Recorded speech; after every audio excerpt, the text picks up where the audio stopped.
This video is brought to you by Ugreen.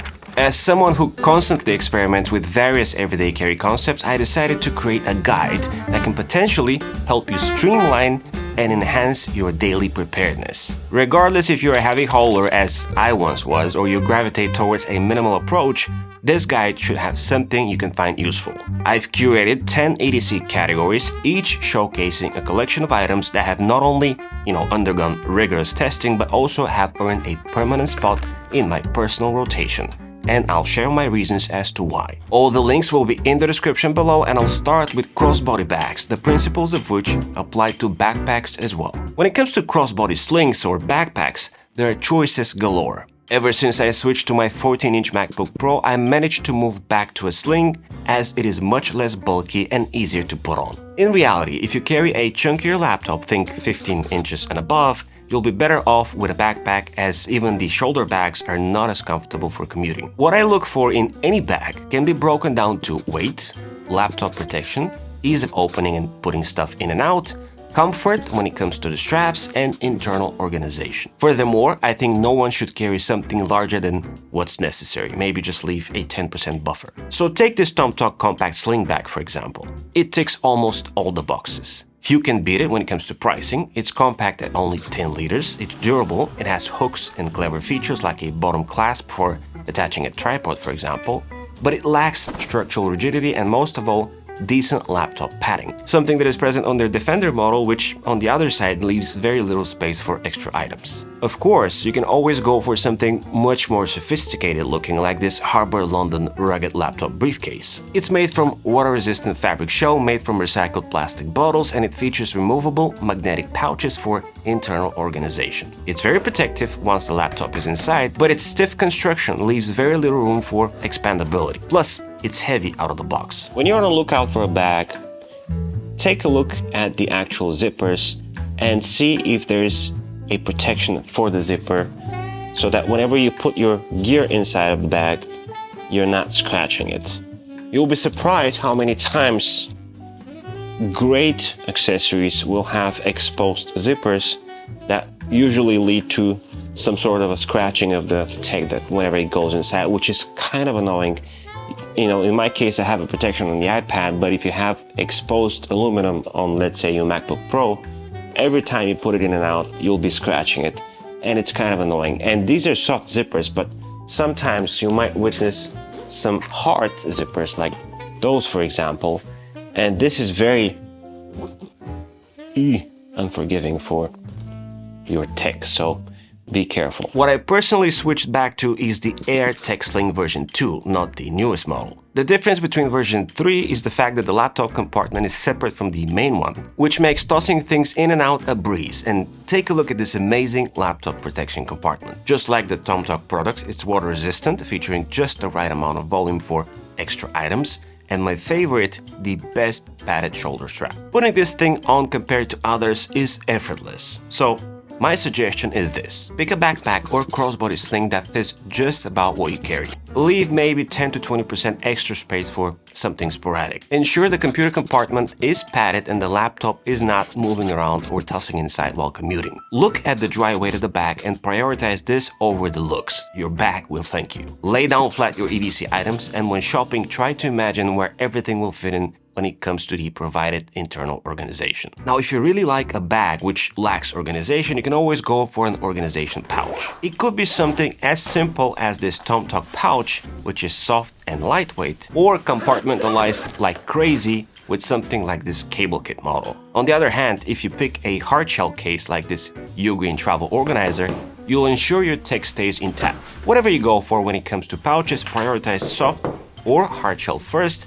and second, the weight. As technology evolves, we can all take advantage in shrinking down our EDC. A prime example of that is the category of chargers, Ugreen being on top of my list. Take a look at this Nexo X 65-watt charger for example. It allows you to charge 3 different devices at the same time in a package you can easily lose in your backpack. If you have a MacBook Air, that could be your only tiny charger you have to worry about, as you'll be able to juice it up to over 50% in 30 minutes. Thanks to all the built-in protection systems, alongside the versatility of 2 USB-C ports and 1 USB-A, you'll also have the ability to top up your tablet, smartphone, earbuds, earbuds, and more, hassle-free and at the same time. It supports Samsung 45W super fast charging, and if somehow you still require more, you can always turn it up to 11 and go for the Nexo X 160W Ugreen Beast. It has 4 ports while still remaining smaller than most other bricks that offer just a single USB-C, so head over to the first link in the description below and grab the ideal Ugreen Nexo X charger that fits your charging needs. Okay, so since summer is just around the corner, you might want to consider a small sling, which I call the Weekender. Something you can use to save your summer's shorts pockets. In most cases, it could be something lightweight and durable like the bestseller T21 Explorer Sling, or something completely detached like the Voyage T29 accessory pouch, which you can carry underarm. The best of both worlds is something you can keep in your essentials and fit in your backpack at the same time, only to pull it out when you want to leave the rest of the stuff behind. As always, a more sophisticated sling is always an option, something that perhaps stay flat on your chest. But whatever you go for, prioritize comfort when sitting in vehicles, as you'd want to avoid having to take it off all the time, and of course, easy access. You don't want something that will take time to unzip one-handed or struggle putting stuff in and out. Regardless if you use a bag or a sling, order some Carabiners. They're not expensive yet provide a lot of attachment versatility. Whether that is clipping your keys to your bag or attaching your bag to something else, you'll always find a good use for one of those guys. If you're into outdoor activities, a paracord carabiner might be your best bet, as you'll be able to unravel and use it to tie, let's say, broken gear, mend tears in clothing or equipment, or even replace shoelaces. Years ago, I broke down my traditional wallet into 2. The primary wallet of choice is one that attaches to my phone, something I can carry with me even if I take no sling or no bag. This is a wallet that holds just my ID and driver's license and one credit or debit card should the ATM machine I find doesn't support, let's say, Apple Pay. Just a MagSafe wallet is kind of boring, so if you're on the lookout, grab something that also works as a stand. The Muffed wallet, for example, is one of the best choices out there, and I use it non-stop to prop my phone. Plus, it has some extra room for a folded banknote for backup. The second wallet is the one that I keep either in my backpack or sling and keeps additional bank cards and maybe some membership ones that I cannot integrate into my phone or I don't use daily. That wallet usually holds some extra backup cash as well, and something like the Ridge wallet is a great choice to go for as it will last ages. A recent discovery of mine and a much more affordable alternative is the PunCube Minimal wallet. It can hold 5 cards, some folded cash, and to top it all, it has a dedicated key compartments. So when it comes to wallets, my suggestion is to declutter your wallet and reduce it to either 1 or 2.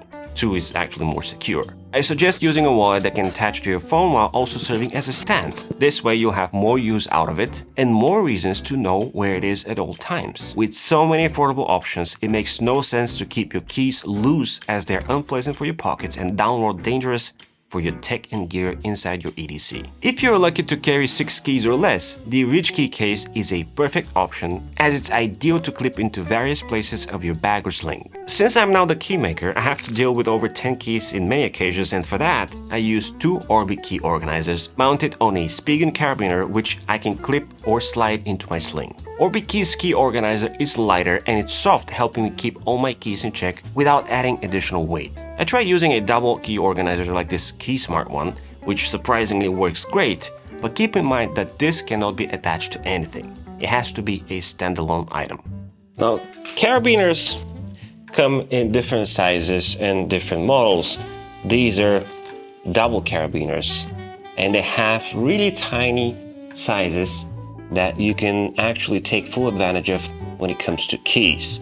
Now, in my case, what I'm going to do is break down my keys into different sections so I can easily take them on and off my main keychain, which will allow me to easily hand them over to, let's say my wife has forgotten her keys and she'll be like, "Can you give me your keys?" I'm like, "Sure, here you go." Now let's discuss some clever accessories worth shortlisting. The first one is actually a must, as it's inexpensive and it takes little to no space.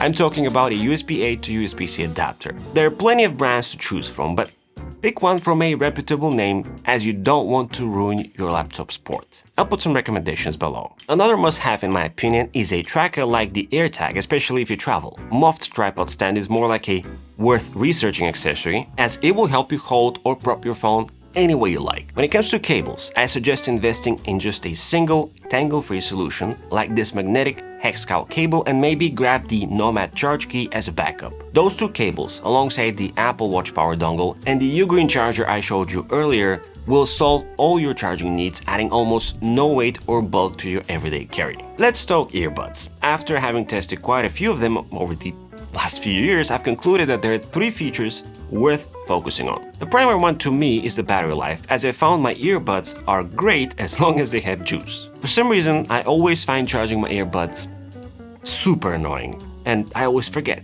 The second thing is the microphone quality, and I'm not referring to seeking studio quality microphones, but quality good enough to conduct a conversation without having to yell or repeat yourself, especially when in some louder environments. Third is a cross-device support. If you live between the world of Apple and other devices, this is a crucial step since the AirPods fall short because they can't live up to their potential when connected to a Windows machine or an Android device. So far, the best all-rounder for me has been the Soundcore Liberty 4NC pair, as they're super comfortable, affordable, offering decent noise cancellation, working easily with all my devices, and get this, boasting 50 hours of playback. I'll link some other good proposals below. Let's talk gaming. I'm not much of a phone gamer myself, but I know plenty of people are. Personally, I prefer to carry my Mio Mini console most of the time, breathing that retro gaming air. However, if you are a Nintendo Switch gamer who also enjoys smartphone gaming, something like this Graphe accessory might be a great solution. It's lightweight, utilizing the Switch Joy-Cons for smartphone gaming, and it's foldable. Of course, you can always opt for a fully fledged option like the SteelSeries Nimbus Plus, which also has a smartphone mount, or the 8-bit Ultimate controller. But an unbeatable offering for just casual fun is the 8-bit microcontroller, which is programmable, by the way. An additional clever accessory I recently discovered is this rolling square magnet attachment, which unlocks a lot of EDC potential. If you want to find out how I use it, head over to my recently released iPad accessories episode right here. Like and subscribe to the channel, as well as my newsletter, and as always, it's been an absolute pleasure. This is E, over and out.